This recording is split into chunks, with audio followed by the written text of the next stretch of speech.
नमस्कार, आप सभी लोगों का बहुत बहुत स्वागत है इस चैनल में। इसके पहले वीडियो में हमने जो प्राचीन भारतीय इतिहास के साहित्यिक स्रोत हैं उसके भाग 4 पे चर्चा की थी, यानी जो लौकिक साहित्य होते हैं, ऐतिहासिक साहित्य होते हैं, उस पर बात की थी। उसी कड़ी में आगे बढ़ते हुए देखिए, प्राचीन भारतीय इतिहास के आज हम विदेशी विवरण पे बात करते हैं, क्योंकि जो भारतीय इतिहास को जानने के 3 स्रोत बताए गए थे, पुरातात्विक स्रोत, साहित्यिक स्रोत और विदेशी स्रोत जो थे।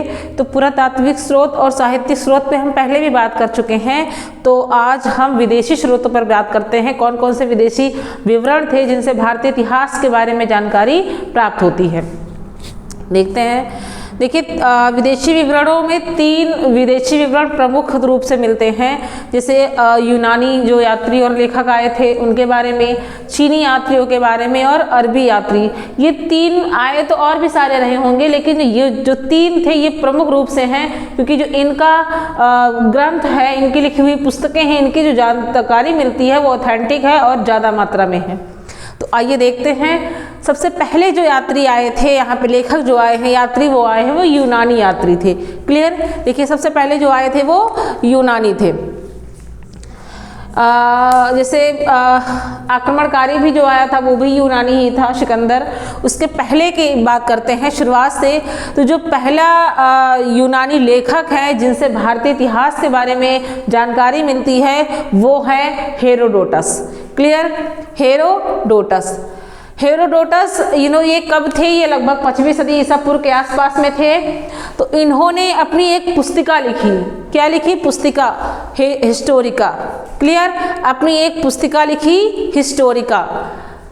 हिस्टोरिका में क्या चीज इन्होंने लिखी थी? तो हिस्टोरिका में भारत और फारस के संबंधों का विवरण है। क्लियर? भारत और फारस के बीच संबंधों का विवरण है, यानी उस समय इनके बीच में व्यापार भी होते थे, तो मुख्य रूप से इनके बीच व्यापार का जो भी संबंध था उन सभी चीज़ों का विवरण कहाँ पे लिखा? हिस्टोरिका में, और क्रमबद्ध रूप से लिखा गया। क्लियर? तो एक पहला भारत के लिए पहली जानकारी कहाँ से मिलती है? हिस्टोरिका से। इसलिए, और इसको लिखा किसने था? हेरोडोटस ने। तो भारत के बारे में पहली जानकारी देने वाला व्यक्ति हेरोडोटस था, इसलिए इसको इतिहास का पिता भी कहा जाता है। इतिहास का पिता कह सकते हैं, इतिहास के जनक कह सकते हैं, फादर ऑफ हिस्ट्री। क्लियर? तो भारत और फारस के संबंधों के बीच का विवरण इन्होंने हिस्टोरिका नामक पुस्तक में अपने लिखा था, इसीलिए हेरोडोटस को इतिहास का पिता कहते हैं। और ये पुस्तक कब लिखी गई थी? तो ये पुस्तक 5वीं सदी ईसा पूर्व में लिखी गई थी। और एक चीज याद रखिएगा, इनके बारे में ये भी कहा जाता है कि भारतीय इतिहास के शैक्षणिक पहलुओं पर जोर देने वाला पहला व्यक्ति जो था वो हेरोडोटस था। ये क्वेश्चन भी कई बार आपके पेपर में, असिस्टेंट प्रोफेसर में और पीजीटी में ये क्वेश्चन आ चुके हैं कि भारतीय इतिहास के शैक्षणिक पहलुओं पर जोर देने वाला व्यक्ति कौन है, विद्वान कौन है, लेखक कौन है? तो वो हेरोडोटस है। क्लियर? आगे बढ़ते हैं। इसके बाद में जो विवरण मिलता है यूनानी लेखक वो है टेसियस का। टेसियस कौन था? तो वो ईरान का राजवैद्य था। देखिए, ईरान की बात आई तो जो ये भारत और फारस के संबंधों का विवरण है, तो जो उस समय फारस था वो आधुनिक ईरान है, यानी जो अब ईरान है उसका जो प्राचीन नाम है वो फारस था। फारस अर्थात इसको हम आधुनिक ईरान भी कह सकते हैं, क्योंकि हम ईरान के नाम से ज़्यादा जानते हैं। तो उस समय इसका नाम फारस था। तो टेसियस जो था वो ईरान का राजवैद्य था। क्लियर? इसने भी ग्रंथ लिखा है, इससे भी उस समय की जो भी जानकारी थी वो प्राप्त होती है। उसके बाद में आता है, देखिए उसके बाद में जो भी यूनानी लेखक आए हैं वो सिकंदर के समकालीन हैं। देखिए, ये क्वेश्चन बहुत पूछे जाते हैं। एक पूछा जाता है सिकंदर के समकालीन लेखक कौन थे, फिर उसके बाद में एक पूछा जाता है सिकंदर के बाद के लेखक कौन है। क्लियर? तो पहले हम बात करते हैं समकालीन। समकालीन का मतलब है कि जो उसके साथ में भारत आए थे, अर्थात जिस समय वो था उसी समय जो लेखक थे वो समकालीन ही होते हैं। देखिए, सिकंदर के समकालीन लेखकों में 3 लेखक के नाम आते हैं, नियार्कस, आनेसिक्रिटिस और अरिस्टोबुलस।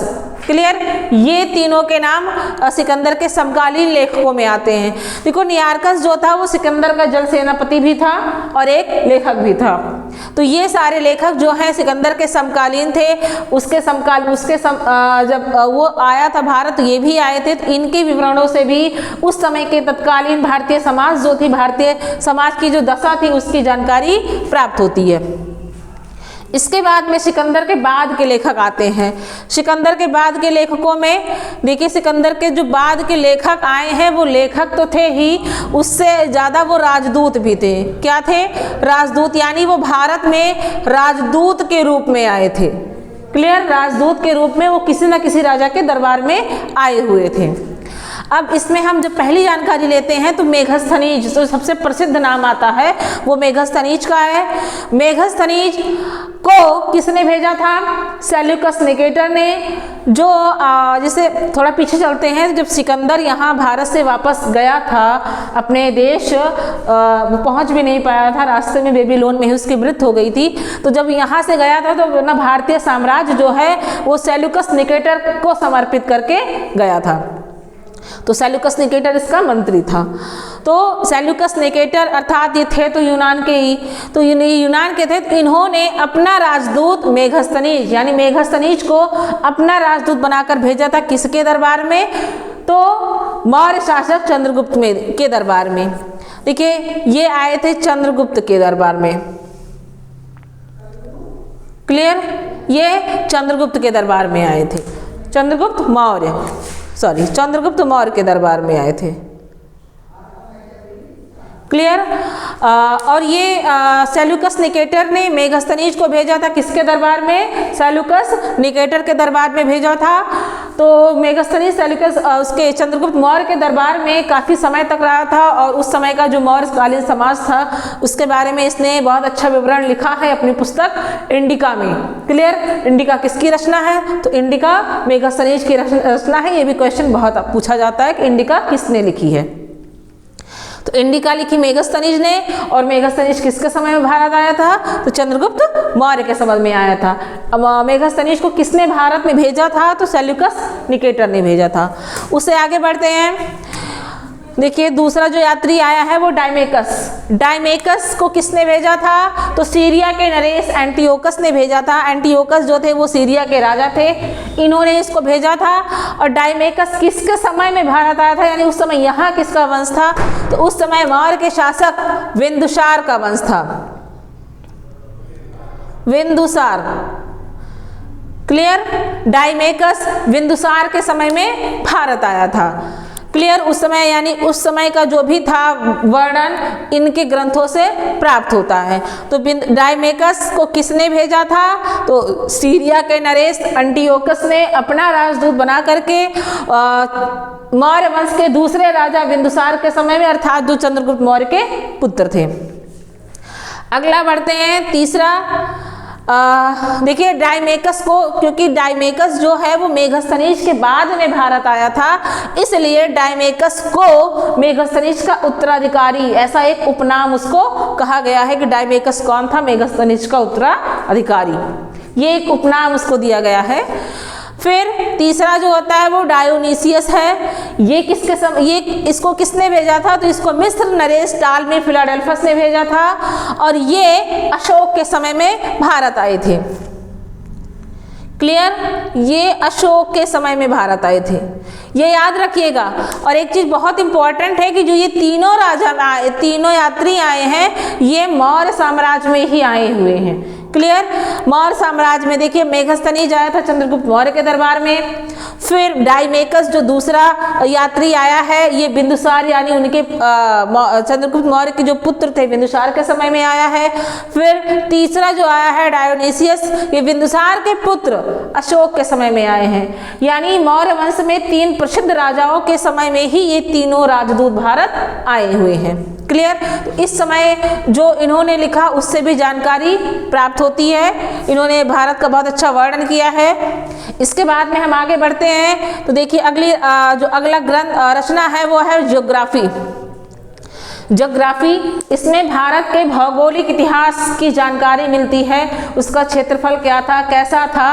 तो जो भौगोलिक इतिहास है यानी भूगोल, ज्योग्राफी की हिंदी भी भूगोल होती है, तो यानी भारत की जो भौगोलिक जानकारी थी वो ज्योग्राफी में मिलती है। किसने लिखा है इसको? तो ये टालमी की पुस्तक है। क्लियर? टालमी की पुस्तक है ज्योग्राफी, जो लगभग 140 ईस्वी के आसपास लिखी गई है और ये यूनानी भाषा में है, ये याद रखिएगा। टालमी की पुस्तक जो ज्योग्राफी है ये यूनानी भाषा में लिखी गई है। क्लियर? ये यूनानी भाषा में लिखी गई है टालमी की ज्योग्राफी। नेक्स्ट आगे बढ़ते हैं। देखिए पुस्तक का नाम है पेरिप्लस ऑफ द एरिथ्रियन सी।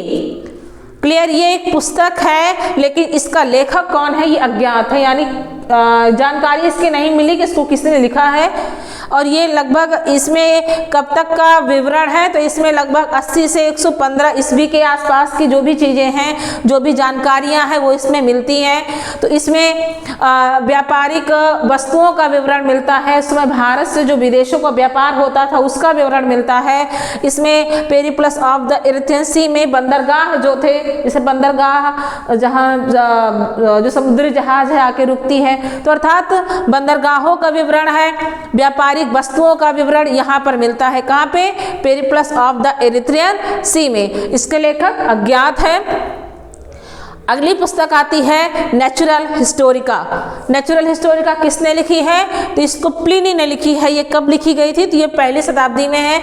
इसमें भारतीय औषधियों के बारे में, पेड़ पौधों के बारे में, भारतीय पशुओं के बारे में जानकारी मिलती है। क्लियर? और नेचुरल हिस्टोरिका में भारत और इटली, क्लियर, भारत और इटली के बीच का जो व्यापार होता था वो भी यहाँ पर मिलता है। भारत और इटली के बीच का जो व्यापार का संबंध था, व्यापार होता था, वो भी नेचुरल हिस्टोरिका में मिलता है। और जो नेचुरल हिस्टोरिका है वो लैटिन भाषा में लिखी गई है, ये भी याद रखिएगा। क्लियर? किस भाषा में है? तो लैटिन भाषा में लिखी गई है। कभी कभी पेपर में ये भी पूछ लिया जाता है। तो ये हो गया यूनानी यात्रियों और लेखकों का विवरण जो भारत में आए थे और भारत के बारे में इन्होंने जानकारी दी थी। नेक्स्ट आगे बढ़ते हैं। सबसे प्रसिद्ध विवरण जो है वो चीनी यात्रियों का है। देखिए ये सीरियल से भी है, पहले यूनानी आए थे, उसके बाद में चीनी आए थे, फिर उसके बाद में अरबी लेखक आए थे। तो चीनी यात्री व लेखक, देखिए चीनी यात्रियों का जो विवरण मिलता है, चीनी यात्री ना तो किसी व्यापार के बारे में उल्लेख करते हैं ज़्यादातर, क्योंकि जो चीनी यात्री भारत में आए थे वो बौद्ध धर्म से संबंधित थे, यानी वो बौद्ध के जो धार्मिक स्थल हैं उनके दर्शन और बौद्ध धर्म ग्रंथों का अध्ययन करने के लिए भारत आए थे। यही दो मुख्य उद्देश्य चीनी यात्रियों के मिलते हैं। क्लियर?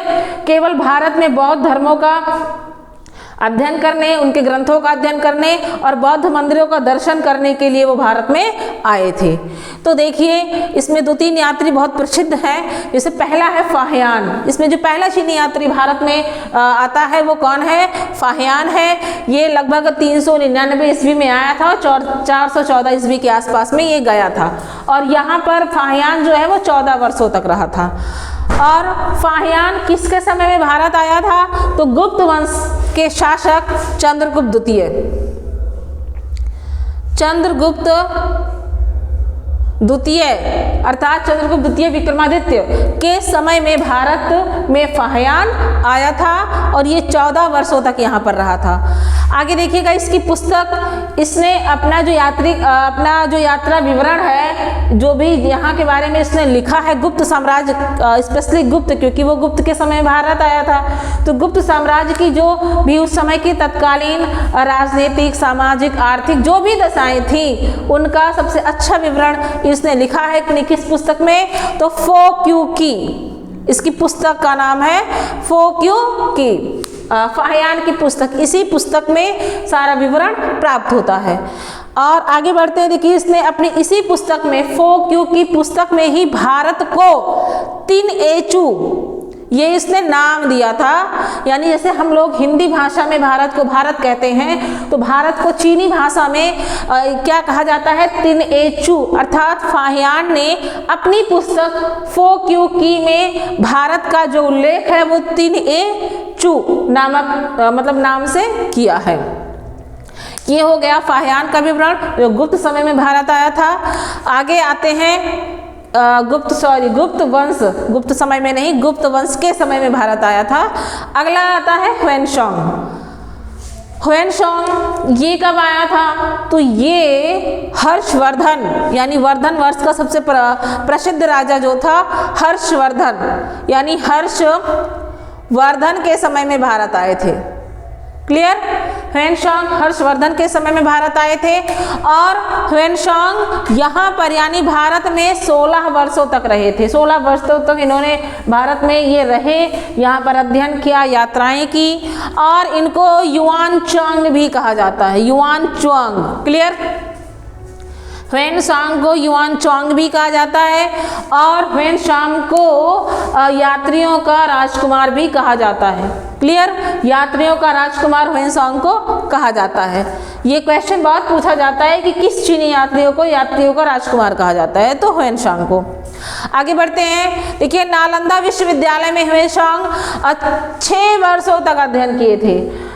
ह्वेनसांग ने बौद्ध ग्रंथों का अध्ययन किया था। कहाँ पर? नालंदा विश्वविद्यालय में। उस समय का सबसे प्रसिद्ध विश्वविद्यालय था नालंदा विश्वविद्यालय जो बिहार में है और बिहार में नालंदा विश्वविद्यालय में उन्होंने इस समय 6 वर्ष तक इन्होंने अध्ययन किए थे और इनका जो यात्रा वृत्तांत इन्होंने लिखा है अपनी पुस्तक CUK में लिखा है। क्लियर? ह्वेनसांग की जो पुस्तक है CUK, इसमें ये यात्रा वृत्तांत पे आधारित है। जैसे एक विधा है हिंदी की यात्रा वृत्तांत, तो वैसे ही कह लीजिए इनका यात्रा वृत्तांत CUK है और इसमें 138 देशों का विवरण है। क्लियर? भारत सहित 138 देशों का विवरण इसमें मिलता है CUK में। और CUK में इन्होंने भारत को इंतु नाम से, जैसे फाहियान ने तिएंचु कहा है भारत को, तो ह्वेनसांग ने भारत को यिंतु कहा। ये भी पेपर में बहुत पूछा जाता है, इसको आप लोग ध्यान रखिएगा। आगे बढ़ते हैं। ये सब ये भी याद रखेगा कि ये किसके समय में आए, तो कौन यात्री किन किन राजवंशों के समय में आए हैं, किन राजाओं के समय में आए, वो भी बहुत याद रखने योग्य बातें हैं, वो भी याद रखें क्योंकि पेपर में अक्सर पूछा जाता है। तो ह्वेनसांग हर्षवर्धन के समय में आया था। नेक्स्ट बढ़ते हैं। देखिए चीनी यात्री में ये दोनों यात्री ज़्यादा प्रसिद्ध हैं। इसके बाद में हम नेक्स्ट बढ़ते हैं इत्सिंग। अगला यात्री है इत्सिंग जो 7वीं शताब्दी के अंत में भारत आया था। क्लियर? और उस समय की जो तत्कालिक जानकारी है इसके ग्रंथों से मिलती है। और देखिए ये कहाँ पर गए थे, तो ये विक्रमशिला विश्वविद्यालय और नालंदा विश्वविद्यालय में कई वर्षों तक भी इन्होंने अध्ययन किया था। विक्रमशिला विश्वविद्यालय पाल वंश का सबसे प्रसिद्ध राजा धर्मपाल ने बनवाया था। तो विक्रमशिला विश्वविद्यालय और नालंदा विश्वविद्यालय, इन दोनों विश्वविद्यालयों में इन्होंने अध्ययन किया है। फिर इन्होंने और किस चीज़ का विवरण दिया, तो जो बौद्ध शिक्षा संस्थान थे उनमें भारतीयों की वेशभूषा क्या होती है, उनका खान पान क्या होता है, उनका रहन सहन क्या होता है, उसके बारे में जो इत्सिंग है ये जानकारी देते हैं। आगे बढ़ते हैं। अगले चीनी यात्री, तो अगले चीनी यात्री हैं मातुआनलिन। ये हर्षवर्धन के पूर्वी अभियान, अर्थात हर्षवर्धन ने जो पूर्वी राज्यों पर विजय प्राप्त करने के लिए जो अभियान किए थे उसके बारे में जानकारी ये देते हैं। अगले जो आते हैं चाओजुक्वा, ये चाओजुक्वा है। अगले चीनी यात्री ये चोल साम्राज्य के बारे में जानकारी देते हैं। तो ये हो गया चीनी यात्री और चीनी लेखकों का विवरण। अब अगला आता है अरबी यात्री और अरबी लेखकों का विवरण। क्लियर? आगे बढ़ते हैं। देखिए अरबी यात्री में जो सबसे प्रसिद्ध और पहला यात्री है वो अल-बरूनी है। अल-बरूनी जो था वो जो प्रसिद्ध आक्रमणकारी उस समय आया था महमूद गजनवी। महमूद गजनवी के साथ में 11वीं शताब्दी में, वो 11वीं शताब्दी में भारत आए थे। तो अल-बरूनी जो है वो 11वीं शताब्दी में भारत आया था। किसके साथ में? महमूद गजनवी के साथ में। देखिए अल-बरूनी जो था एक दास था, उसको महमूद गजनवी ने खरीदा था और बाद में उसकी योग्यता को देखते हुए अल-बरूनी को महमूद गजनवी ने अपने राज्य का ज्योतिषी यानी राज ज्योतिषी की उपाधि दी थी और इसको राज ज्योतिषी बनाया था।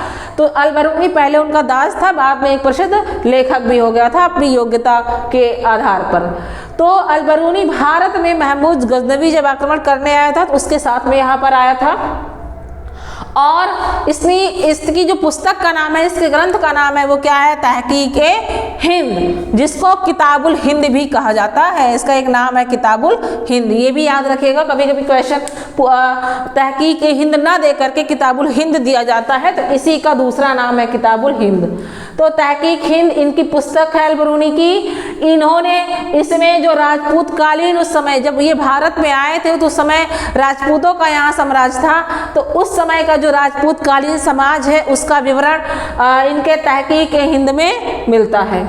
आगे बढ़ते हैं। देखिए अल-बरूनी जो था वो एक प्रसिद्ध लेखक के साथ साथ वो कई भाषाओं का ज्ञाता भी था।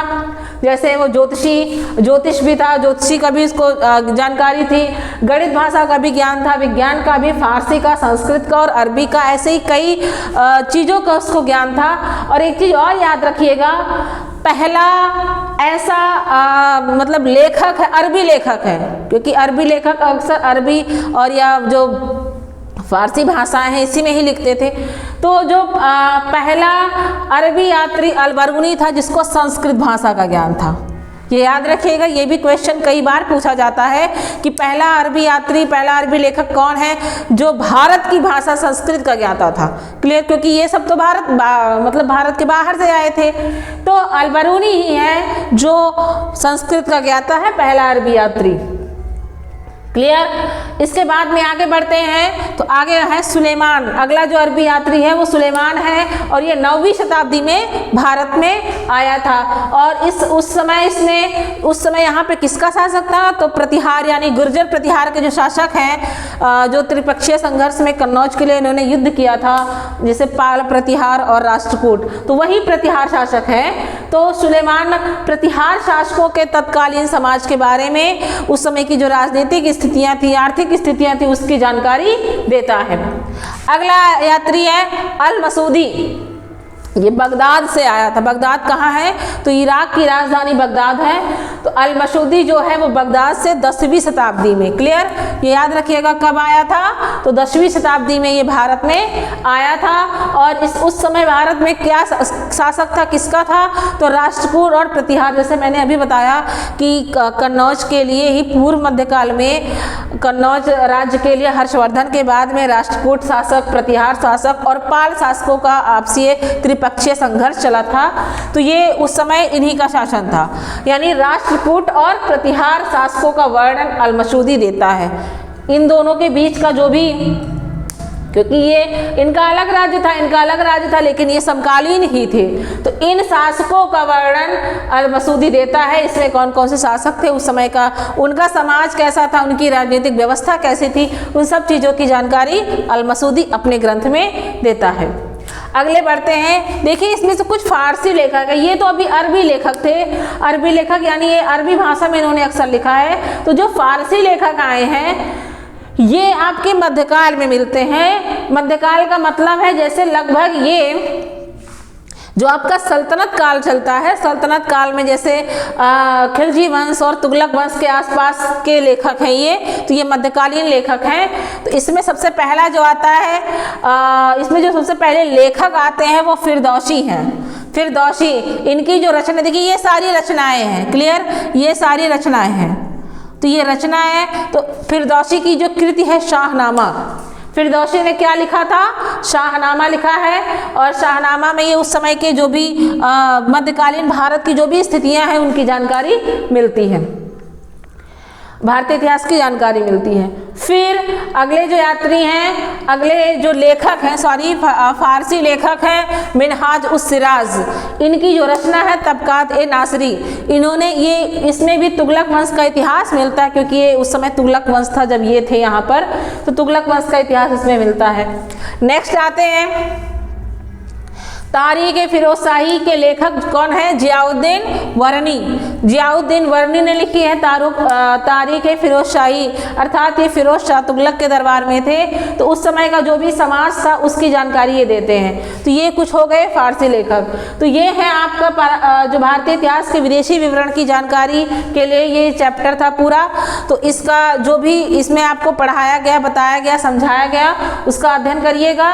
जो भी अगर इसमें कुछ पॉइंट हो सकता है हमसे छूट गया हो उसको कमेंट करके बताइएगा। प्लस आपको वीडियो कैसा लगा, जानकारी कैसे लगी, कमेंट बॉक्स में जाके आप कमेंट भी कर सकते हैं और आप वीडियो को पूरा देखिएगा। तब तक के लिए बहुत बहुत धन्यवाद।